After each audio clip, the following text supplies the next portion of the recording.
I'm Ryan Green. And I'm Zack Taylor. And together we are Commander Social. And this week we're going to be talking about fast mana in Commander. And is fast mana bad? I don't know. Do you know? I don't know. But we're gonna talk about it together. And maybe we'll discover the answer therein. So that's this week's episode. So before we get too far into the episode, we want to thank everyone out there in audience land. Thank you so much. Your support means the world to us. And if you're watching this on YouTube, please remember to hit the like button, the subscribe button, and the bell for ring-a-ding notifications. Okay, so let's talk about Patreon. Yep, want to give a special shout out to our patrons. Thank you so much for supporting us and, just hanging out in Discord and, participating in the Brawl tournament that's going on now, but will probably be over by the time this airs. Word. Yeah. Like I said, but we want to do what we do every weekend. We have a patron of the week, and this week it's Caleb Ryder. I've been talking to him on Twitter for a while. Caleb's a very prolific member of the Twitter community. Yep, for sure. And he has his YouTube videos, Commander Caravan. So check him out. But if you want to check us out on Twitter, where can they find you, Ryan? I'm at Green Geek. And I'm at Z4CK38. And together we're at Commander Social. All right, so Zach, what's been going on in your personal life, man? But wait, there's more. Oh, wait. Oh, no. Yes, obviously. The Twitter contest. The Twitter contest. Yes. Wait, so we'll just cut all that. So our Twitter contest is... Yeah, okay. All right, here we go. Ready? All okay. Right. Answer. All right, so we... I'm not going to be able to use it again for a while.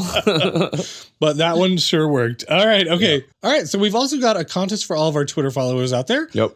This month, if you do all of the necessary, right? Like if you do the needful. Yeah. And that's going to be following us on Twitter at Commander Social, retweeting our tweet, and replying to the tweet with your 3 favorite Magic cards. Ooh, there you go. Yeah. Okay. And you could win this Theros Beyond Death promo pack. It's right here on the screen. Yep. There's a little bit of crinkle sound here. So you know it's real. Yeah. The crinkle means it's working. It's not CGI. And, this is green, so it'll probably... Oh, my goodness. I didn't even think about that. Probably going to be a little interesting on the video, but hey, yeah, whatever. You know what? That's how that goes. All right, cool. So... Zach, what's been going on in your personal life, man? Not much, man. Just been doing the usual, hanging out. I have been doing something secret, though. Have I told you about this? Ooh, is it safe? Always. Never. No, I've been working on a secret video project for the podcast, maybe? Ooh, all right. Well, I mean, technically for the YouTubes, but... it's something that I'm pretty excited to be working on, and I can't wait for you guys to see that. You saw the preview. What did you think? Was it good? I did, yeah. It was like the first 6 minutes of it, and looks really awesome, and super excited to see what the folks out there in audience land think about it. Yeah, so Commander Social, the movie, coming to a theater near you in 2021. Can we make it a Saturday morning cartoon? Yes. Just like animated Charlie Brown style. Yeah, like I've got a backwards hat on, and I like come in on a skateboard, like, woo! Yeah. All right. So, hello, fellow youths. Okay, boomer. All right. So, what's been going on in your personal life? All man? right. Well, it's time for your hashtag MTG Dad moment, and this one is for both of my kids. I took them to the park the other day, and I got them both going on the swings, and neither of my kids currently can, propel themselves independently on the swing. Yeah, right? that's hard to do. It took me a while. Yeah, and so, there's a lot of dad, like, pushing and getting the swings going, and I took a video, so there's probably going to be a moment right here where you can hear the audio. And you'll see some stock footage of some children swinging. Higher, Daddy. Higher. Higher. Higher. Higher. Higher. Higher. So hopefully if everything went well, you just heard a clip of my kids demanding to be pushed higher and higher. I know you can actually hear both Veronica and Malcolm on that clip. So you also saw those children in that stock footage who are not Malcolm and Veronica. Yeah, there you go. But yeah, it's super cute, and they were very into the swing that time, Yeah. and it's kind of the first time, and just like getting to see them bounce that energy off of each other is, I don't know, it's so wonderful. And, it's those kind of memories that stick with you. And that's what being present when you're with your kids can do. So, I don't know. I just feel very blessed and amazingly happy to be able to share that with everyone out there. So swinging is fun. I still like to swing, man. So we also went to the park today with the kids. Yes, we did. And there were some other kids there that were swinging, and those girls that were pushing each other. And these were like, I don't know, probably 13-year-olds maybe. They were. I swear, I thought they were gonna push one of them like she was gonna go over or like start to go over and then just fall off and just like hit her. Like I was like really scared. I will say I saw one of them like jump off the swing.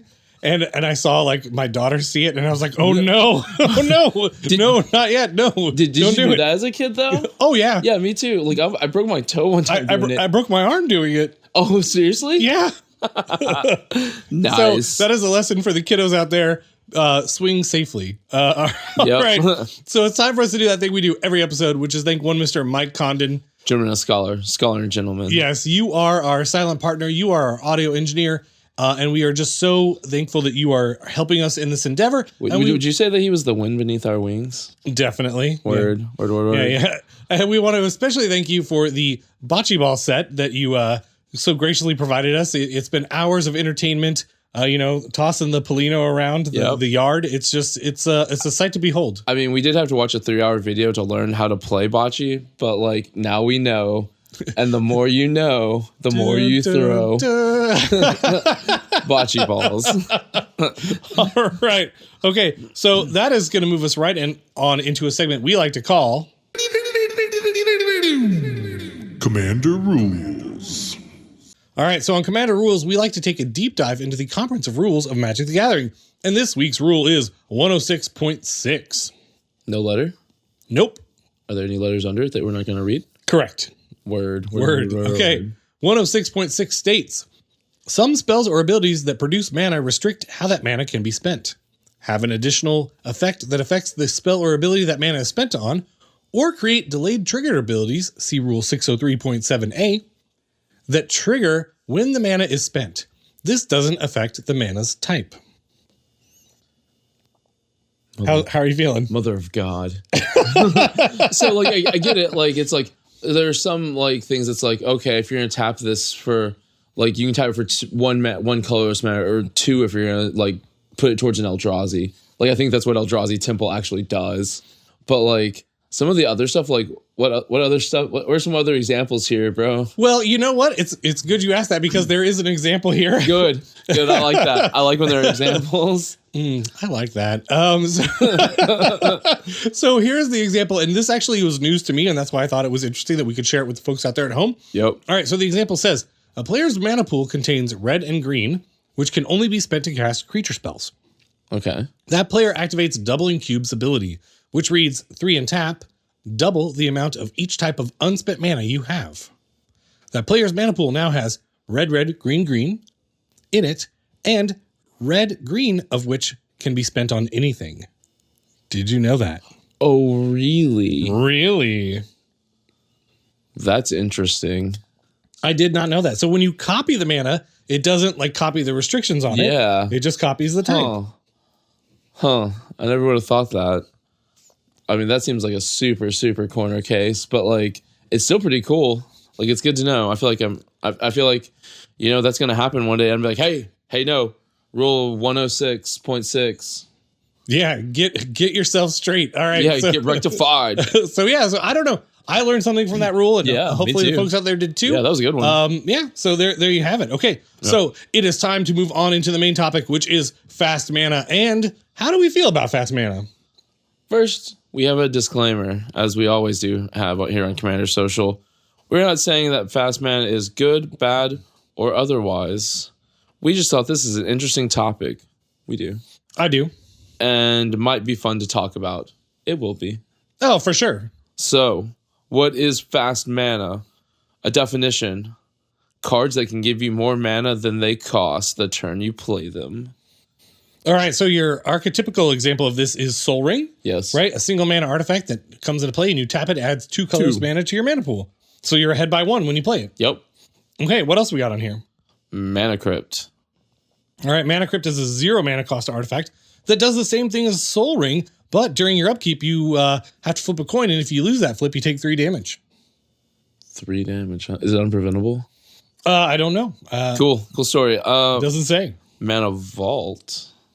Mana Vault is a single mana artifact. Yeah, that gives you 3, and then it costs 4 to untap. That is correct. Because it doesn't untap during your untap step. We got Ancient Tomb, which is a land. Oh, we should note that on Mana Vault, you can only untap it during your upkeep, so there's no way to kind of skirt around that, like, oh, I left mana open and didn't have to counter a spell. Yeah. Nope, got to do it during the upkeep, right after you untap. Yeah. What's next? Ancient Tomb. It's a land that you tap for 2 colorless mana, and it hits you for 1. 2. 2. Is it 2? It is. Okay. All right, and we've also got Chrome Mox. This is a 0 mana cost artifact with imprint. When Chrome Mox comes into play, you may remove a non-artifact, non-land card from your hand from the game. Tap to add 1 mana of any of the imprinted card's colors to your mana pool. I found that card problematic to cast. Why is that? Because I'm just like, I want all these cards. Like, I only play it in my Emery deck. It's like all these blue cards. I want to keep them. I don't want to pitch them. Yeah, and it's hard because you can't do an artifact, right? Yeah, exactly. You can't do an artifact, and like you can't do a land either because lands are colorless. So the next one is Mox Diamond, which is a 0 cost artifact that says, if Mox Diamond would enter the battlefield, you may discard a land card instead. If you do, put Mox Diamond onto the battlefield. If you don't, put it in its owner's graveyard. Tap, add 1 mana of any color to your mana pool, which is pretty sweet. All right, so up next, we've also got Grim Monolith. This is a 2 mana artifact, and it does not untap during your untap phase. You can tap to add 3 colorless mana to your mana pool, and you can spend 4 mana at any time to untap Grim Monolith. Legit. We also got Carpet of Flowers. The best kind of carpet. Yep. The carpeting I have at home. It's 1 green for an enchantment that says at the beginning of each of your main phases, if you haven't added mana with this ability this turn, you may add X mana of any 1 color, where X is number of islands target opponent controls. Someone's bound to be playing blue at the table, I'd say, right? I mean, if you're in the game, for sure. For sure. The only time I don't play blue is mono black. Right, okay, that makes sense. Okay, so we've also got Mox Opal here. This is another 0 mana cost artifact. And if you have Metalcraft, which is controlling 3 or more artifacts, you can tap and add 1 mana of any color to your mana pool. Right? So these are all ways to generate more mana on the turn you play them than they cost to cast, right? Did we get Mox Amber? Oh, you know what? We didn't. Mox Amber is 0 for a legendary artifact. Tap, add 1 mana of any color among legendary creatures and planeswalkers you control. Super good if you've got a really cheap casting cost commander in your deck, like Emery, for example. Yep. Or Grenzo Havoc Razor. That's the deck I run this in. That's a pretty good one. I need to get Mox Amber. Oh man, Mox Ambers are. Oh, it's only $16. It's not bad. Okay, so there's a couple of temporary ones. So all the ones we mentioned so far, like continually add persist, benefit. Yeah. Yep. But there's a couple that are, slightly less permanent. For example, Lion's Eye Diamond. This is a 0 mana artifact. Word. You can sacrifice Lion's Eye Diamond and discard your hand and add 3 mana of any color, 1 color to your mana pool. So it's Black Lotus, but you have to discard your hand. Yeah. What's so nuts is like their card's so expensive now, and I swear I literally remember like when Mirage was out, like just riding on one as a proxy. Cause feels bad. If I could turn back time. The next one was one of my favorite spells back in the day. Dark Ritual, 1 black for 3 black. Okay, and then we've also got Desperate Ritual. I'm sorry, it's black. Yeah, there you go. Okay, so Desperate Ritual is 1 and a red for an instant arcane spell that adds red to your mana pool, and you can splice onto arcane for 1 and a red. You know what else Desperate Ritual? What's that? I cast is. What's that? I try to cast a Desperate Ritual to win games right before I play. Okay, yeah, there you go. Yeah, it's just like, dear RNG, please help me. Please, random number generator, please.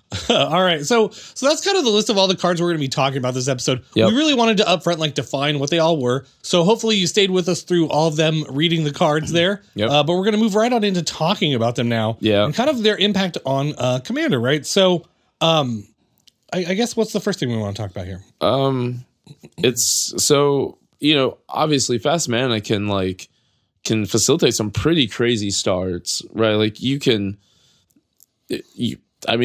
longer that you have these, the earlier you get them to play, the more mana over the game that you get. And it enables you to ramp basically into, or not, just actually, and do things way earlier than your opponents who maybe don't get the same fast mana that you get. So an example of a fast start that we're talking about here is one that personally happened to me. I played a turn 1 land. I played a mana vault off of that land. And then I used 2 of the mana vault mana to cast a Felwar Stone. My opponent had a green source in play, and I used the remaining mana from the mana vault and the green mana from Felwar Stone to cast Sylvan Library. That's pretty dope. So I cast 4 cards in the first turn, and one of those cards is like, let me draw 3 cards a turn.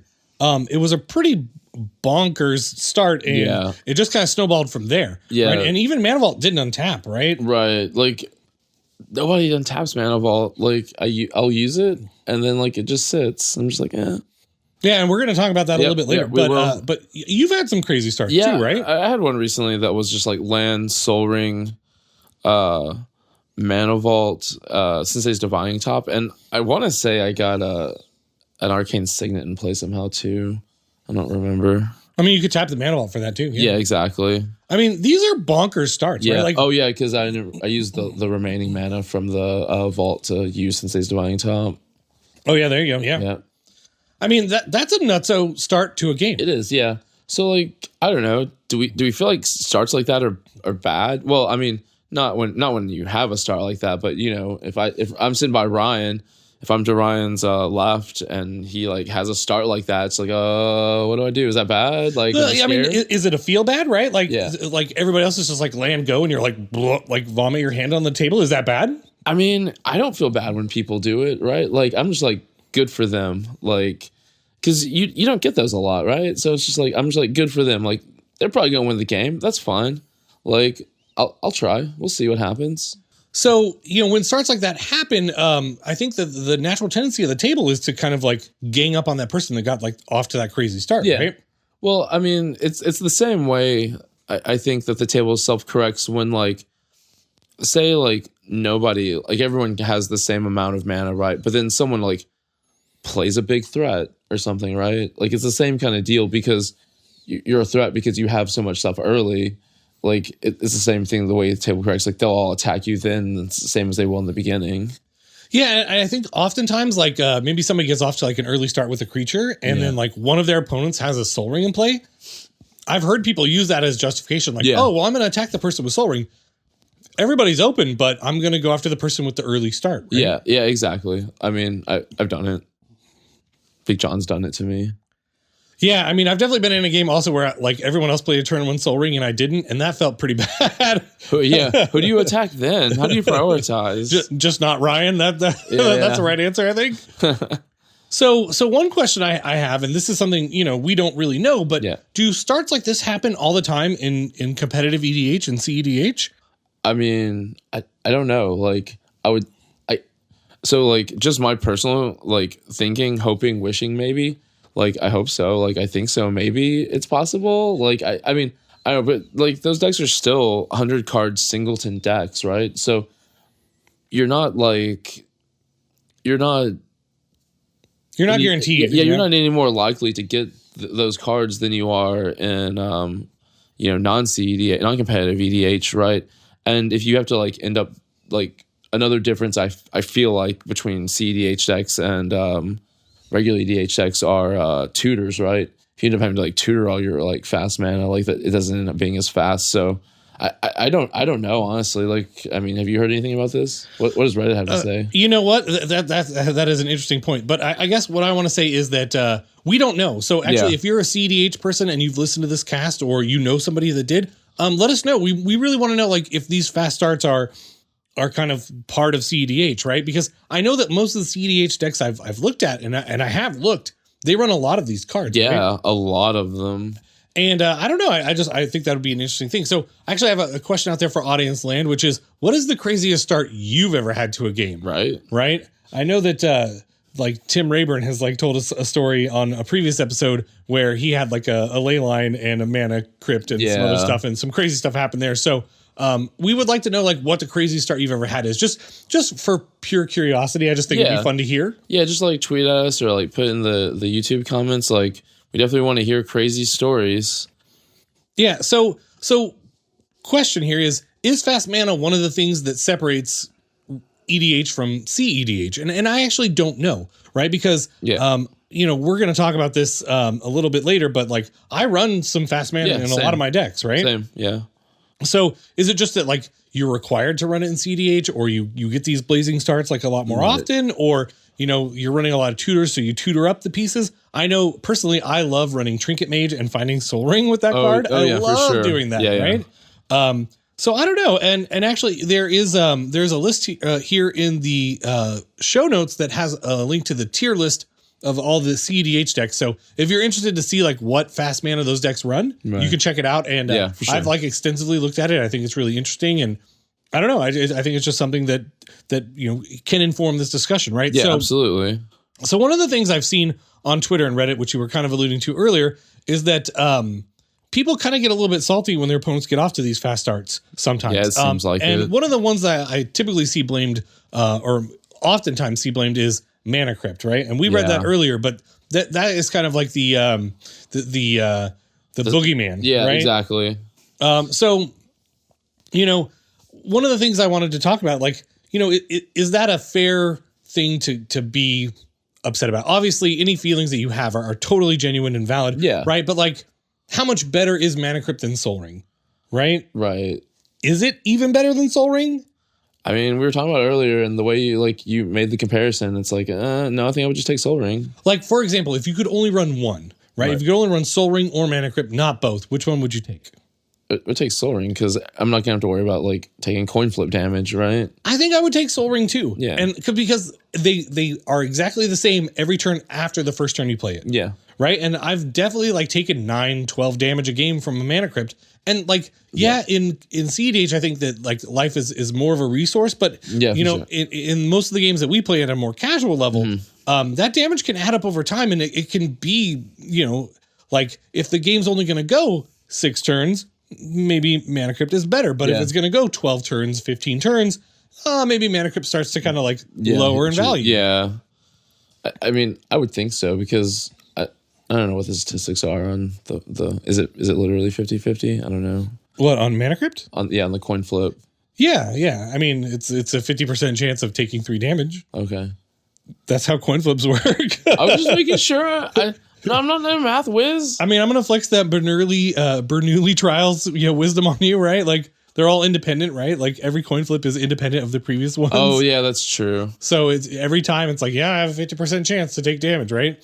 So one of the things that I was thinking about is like, you know, I see these things on Twitter and I see the things on Reddit of people complaining about their opponent playing Mana Crypt and being like, oh, it's CDH. But I can tell you that a lot of the decks that I have, and I only have one Mana Crypt, and you know, the deck that I'm running in currently is my Morph Deck. Right. And we'll get to that a little bit later, but I don't think that's a CDH deck, right? So I think that they can be independent. And one of the things I wonder about, and I don't know how true this is, but like, you know, Mana Crypt is a really pricey card. It is. It's over $200 now. And I'm wondering, like, if Mana Crypt was like a $5 card, like, would people feel as bad when their opponents played it? Yeah, it's something else that I was thinking about with this. It's along the same lines, but so, you know, Mana Crypt is a pricey card. So someone plays a turn 1 Mana Crypt. Something that I like start to worry about is I'm just like, oh, okay. So this is someone who has put probably money into their deck. Okay. All right. Right. So that makes me, it gets me a little scared because I'm like, well, what other like bombs do they have in their deck? Right. I'm trying to like evaluate. Yeah. Like if price is no barrier. Right. Yeah, exactly. That's what I'm, and like, I mean, there are definitely people like you just have the one, right? Like I used to have just one. And I wouldn't probably, I mean, just, you know, you have the one, you put in one deck. So I don't know. I think, and something I think is interesting, we looked and we did the maths on all the fast mana cards we listed. Which is the British version of regular math, right? Yes. It's the maths. Yes. So, you know, most of those cards, they're more than 50, and some are more than 200.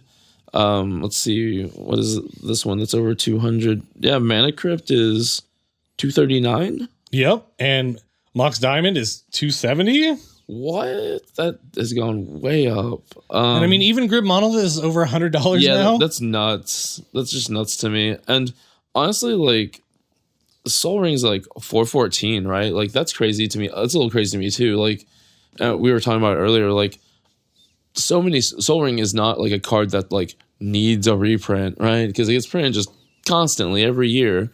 But like, it's in every EDH deck. Yeah, and here's the thing: you can never have enough Soul Rings. Yeah, I mean, exactly. I probably own 30, and it's not enough. You know, like I mean, honestly, it would be enough if I like was diligent about like taking apart my old decks and like moving the cards around. But I'm so not. And with a Soul Ring, you can afford to do that. Mana Crypt, not so much, right? Yeah, you know where that Mana Crypt is at all times. You sleep with it in a briefcase chained to your arm at night. Yeah, it's definitely got like a tile attached to the box. Yeah, where exactly. I can, like, ping it with my phone for sure. You know where that deck is at all times. Yeah, I don't know. And so maybe that's part of it too, which is just like a lot of these cards are like really expensive. And especially like as a newer player, it must feel really bad to sit down from somebody that has like a $1,000 deck or something like that, right? And you know, I'm not exactly sure what to do with that knowledge, but I'm curious out there to the folks that are listening and watching this. Like, do you feel bad when your opponent plays a Mana Crypt? Right. And like, I think like for this episode, like, I think listener feedback is just going to be like so important, right? Because the reason we're doing this episode is to start like a conversation about it, right? So that, you know, people know what the expectations are, right? Like maybe Mana Crypt pushes your deck up to like from like a 5 to like a 6 or whatever. You know, I think that discussion is going to be important. I'm really interested to see like what comes out of it. I agree. And actually, I just wanted to circle back on the Mana Crypt versus Soul Ring thing a little bit, which is like I have a deck where I play both of them in it. And there are times when I like have Mana Crypt in hand and not like a really good use for it. And I'm like, I'm going to wait a turn or two to play this card. Whereas with Soul Ring, I just jam it out there. Oh, yeah, right? For sure. Because with Mana Crypt, like you can wait to do it. And that's just time you're not. But like, that's also like mana that you're not getting like over the course of the game, right? As if you had played like a Soul Ring. Yeah. Okay. So the next question is, how much fast mana is too much, right? And is that even a true question, right? So does the way you build your deck change the amount of fast mana that is appropriate, right? Like if you're building a CEDH level deck, like you're going to include all this fast mana. Oh yeah, for sure. Because like that's kind of the goal, right? Right. But if you're just playing like a random casual deck, is it bad to run like all 12 of these cards or whatever? I don't think so. I don't think it's bad to do. Like, I think these cards are always good, but I think the real question you should ask is, do you want to? Right? That's a really good question. Like, you know, like you said, a bird tribal deck, like, is getting, you know, 2 colorless mana out of a 0-cost artifact. Like, how good is that really? Right? What better Turn 2 cards? Kingy Airkeeper. I mean, you're not wrong, but I mean, you know what I mean? Like, whereas like in other decks, like, you know, a CDH deck, maybe it makes more sense. Or like in an Urza or Imri deck, if the, you know, I feel like ours are pretty casual, but like those cards make sense in those decks, right? Because they use artifacts and those are artifacts. Yeah. So I don't know. I guess this is just like one of those things where I want to know like what everyone out there thinks. Like, you know, does the fast mana just like push your deck over like a couple of power levels? Or is it more of like oh, well, you know, when you're building the deck in mind, you have a way of like, a way of thinking about how it's going to play out. And you're like, oh, well, this deck is pretty slow and derpy, right? It's got a lot of these birds. And so maybe if I like powered up a little bit with some of this fast mana, I can make it like more competitive with some of the other decks in my meta, you know? Yeah. Like that's one way I think about it, but you know, I don't know. Like, yeah, like how much fast mana like starts to push you up, right? Like, I don't know. Yeah. I mean, Soul Ring's in every deck, so at least Soul Ring is like the barrier. Well, it wasn't in your Imri deck that time, right? Yeah. I definitely remembered to add it afterwards. I haven't seen you play it. It's on video. There's proof. All right. So I don't really think of running fast mana as good or bad, right? I just think it's a thing that you can do. Yeah, for It's sure. not necessarily something that you want to do in every deck, but it's definitely something you can do. Yeah. And there are some decks that I have that I really want it, right? Like I said, we talked about my Morph deck, right? Yeah. And actually, there's a link to our stables here. So if you want to see which of our decks run fast mana, it's all out in the open here. They're public links, and Yep. and you can see like how we've updated them or not done such a great job of updating them, as the case may be. That would be my case. I mean, I've been updating mine. I'm getting ready to update Yogg Dog. Oh snap! I mean, I've put a couple of cards. I've moved some stuff, and actually, the mana crypt has been removed from the deck I'm about to talk about because it's going someplace else. But that's for later. So I have a Morph deck, right? Is it going on vacation? Yeah, it's yeah. It's going somewhere else. Okay. All right. Legit. So I have a Morph deck, right? It's led by Kadena, Slinking Sorcerer, and Morphs are in general not super great. I mean, they're fun. They're super fun. I love the deck. Yeah, I mean, because you win with it so much. You just go wide with Morphs, and you just like overwhelm the board, and then you flip them, and they do something crazy, and it's like, oh, Pickle Rick, and then it's just like everyone's lost.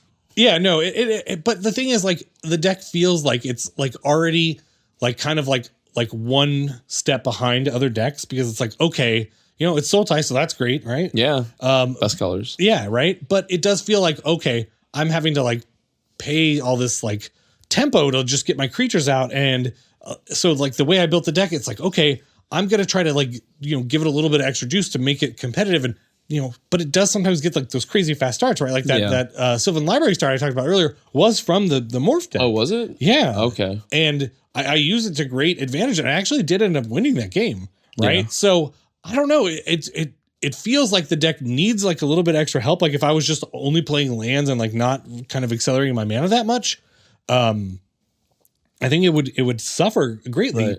But I don't know. That's just the way I feel. I mean, yeah, I could see that. Like, so like you build like, maybe I build like Kobold Tribal, and that deck's like a 3, and then like I put like a bunch of fast mana into it, and then it like pushes me up to like 3.5. Yeah, there you go.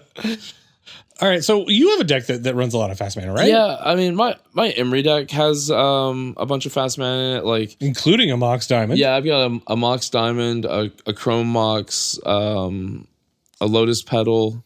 Is Mana Vault in there? Yeah, in my Mana Vault, I only have one. But I run all those. But the thing is, like, I've always saved those cards for like my artifact deck, like knowing that one day Emery would be there. Well, I mean, I've always had like an artifact deck that I'm just like, well, these are the best artifacts, so like I want to put them there, right? That makes sense to me for that. But then like Emery came around, and then they just became so much better with Emery. I'm just like, I love the deck so much. But yeah, like, and I've had some explosive starts, and I've seen some. I've gotten some groans from some starts. I mean, most of them for this guy, but some are for other people. All I know is like I'll just go fast start and I hear this boo, get him, boo, and I'm like looking around. It's like, oh, it's Ryan. Yeah. It's like everybody get Zack. Hashtag get big Zack. All right. So one thing that I wanted to like touch on here is like Mana Vault, right? We've talked about that a bit this episode. That card's pretty pricey. It's in the $25-$30 range. Yep. And I compare it in my mind a lot to like Dark Ritual, right? Which is a single black mana instant.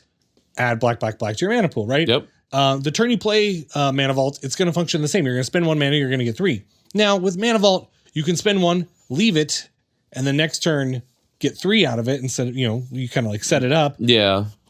But Mana Vault sticks around and kind of like hits you, and so many times like I never untap it. I'm just like, well, I'm going to take like 5-6 damage from this card because I just cannot afford the tempo hit. Yeah, to exactly. Untap it. Yeah. And then when I do untap it, I'm like, okay, stay over there. I don't want to tap you again. Right, like it's for emergency use only. It's just got the glass, and it's like, do I need to break the glass? No, okay, I won't. Yeah, and because it's such a tempo hit. Like it feels bad to untap that thing. It really does. Whereas like Grim Monolith, at least like you can like leave your mana open if you have nothing better to do if you're going to tap it, right? But Grim Monolith doesn't give you quite the boost. It's only 1 mana versus the 2 from Mana Vault. Right. So I think maybe I should just be running Dark Ritual in my Gonti Lord of Luxury deck.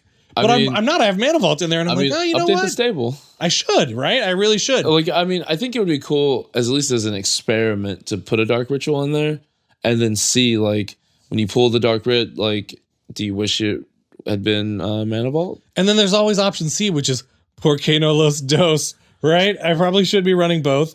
I will say, as somebody who plays a lot with this man to my left here, Cyclonic Rift is a real Magic card. And Yeah, it is. Mana Vault, when it gets Cyclonic Rifted back to your hand, feels super great. Oh, yeah. Yeah, it does. And that's not a thing that can happen with Dark Ritual. So they're not exactly equivalent, but I think in the base case, you can kind of compare them. Yeah. And so, but I've never seen somebody get salty over somebody playing a Dark Ritual, right? No. I've never seen it because you're burning a card out of your hand for that one-time temporary boost.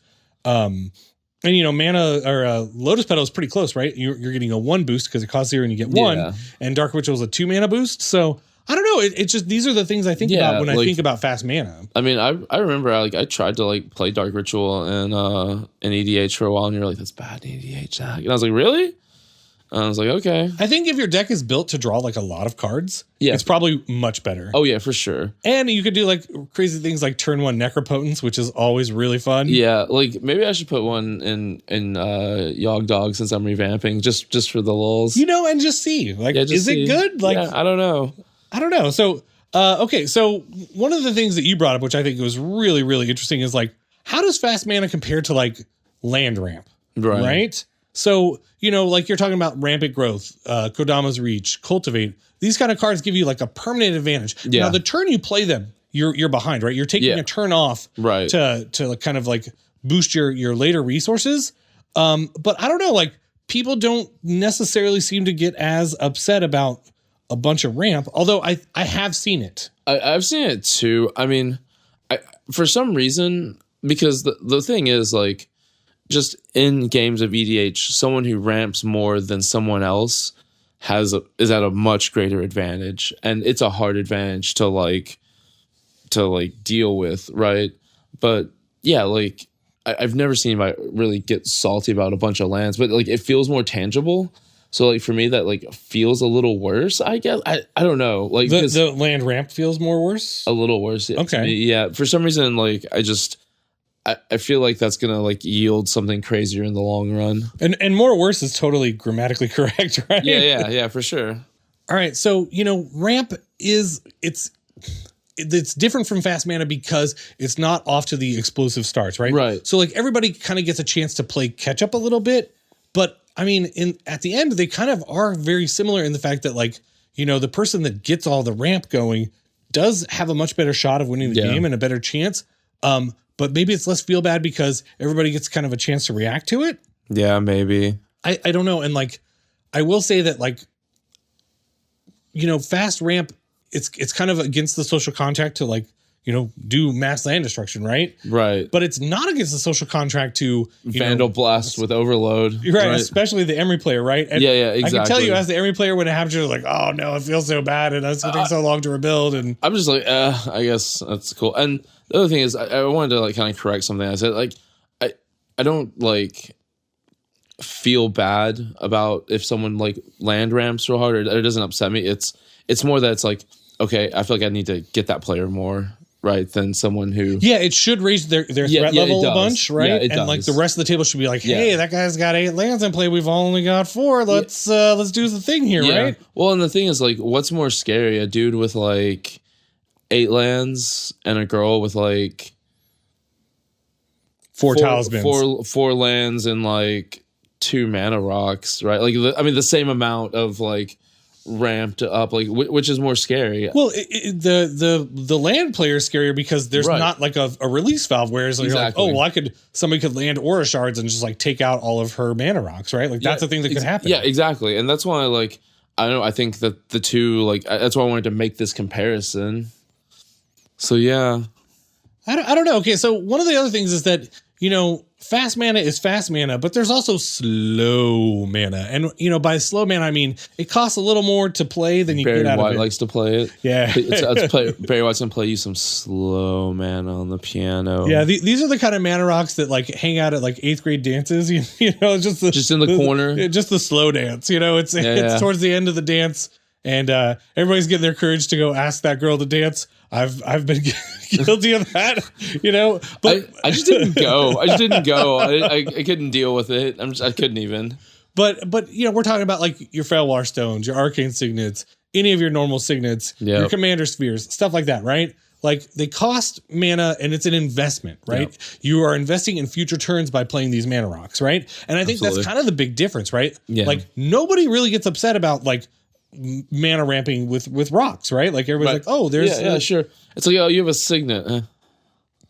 Honestly, it's just part of the game. Like you're just like, oh, they played a signet. Cool, right? I expected that. Yeah, like that's the thing that's supposed to happen, right? And like, are those two things really that different? Like on like the fast mana allows like the explosive turns and like the early like pushes, and it's kind of hard to like think about them because like after that turn, right? Like the mana advantage is going to kind of even out with the slow rocks, right? Like they're still going to have more mana over the course of 4 or 5 turns, but maybe also the slower mana rocks are happening at kind of like a more casual pace. Like a drip pace rather than all in one turn, right? Yeah. So I don't know. It's just something that I think about, and like I think that this has been very interesting to talk about. Yeah, right? I agree. And it makes me consider like, well, which decks do I really want to run the fast mana in? And I'm not sure. Right. So any of them, all of them, word. Okay. So I think that's going to kind of bring us to a close here. Yeah. We just really wanted to say like, this has been an interesting topic. It's something that we've talked about off camera, like quite a bit. A bunch. And it's very interesting to see like how the community feels about these things. Yeah. And like, it makes me consider like, well, which of my decks should, run this? So we really want to hear from everybody out there, right? Like, do you have a ton of fast mana in all of your decks? Like when you start to make a deck list, are you like, all right, Mana Vault, Soul Ring, Mana Crypt, like Arcane Signet, go. Like I start there. In all of them. Or do you really kind of like consider deeply like, well, this deck maybe can kind of like play slower and the commander costs 2, so I don't like have to do all that. I don't know. I think it's interesting to talk about. Right. Yeah, I agree. And honestly, like, I don't know. I'm just not particularly bothered when people like play the fast mana cards. I know some people kind of get upset about it. And your feelings are valid. Personally, I'm just like when you had your Sylvan library turn, I'm like, oh, good for him. Like that's cool. Like you did something cool. Like and it was really memorable, right? Like that, the story that came out of that, like we're telling it now on this episode, right? Like that's a real thing, and we've talked about it a few times. Yeah, like it's a memorable thing, but it doesn't happen all that often. And that's what makes it so special and so cool is because it is pretty rare that happens in casual EDH, and that's also why we're curious about to know and see EDH. Do these explosive turns happen way more, and why? Yeah, because I might like that. I mean, that turn was really fun. Well, no, I know. That's what I was trying to say earlier. It's like, I hope EDH is like that. If it is, like, maybe I play a little CDH every once in a while. Word. All right. Well, I think that's a great place to end it. So everybody out there in audience land, let us know, again, what your fastest start has ever been. Yeah. Regale us with your magical Christmas land opening hands. Yeah. I just think that'd be super fun to hear. And like, let us know your opinions on the stuff we talked about. Like, how do you feel about fast mana? Do you run it a lot? We really, really want to know. Yep. So with all that said, I think, I think special thanks to our super patrons. You can check us out at patreon.com/commandersocial and join at the Your Name in Lights tier if you want to be here as well. Everybody, thank you for making it all the way through this episode. We really appreciate you. Please feel free to interact with us on the internet. We really appreciate it. Yeah, like we want to have the discussion with you. Like that's the cool thing, like I said, about this is like we get to have this discussion now, and like I'm looking forward to it. And I love like hearing stories too. Oh, so, yeah. All right. So until next week, I'm Ryan. And I'm Zack. Saying, keep it social.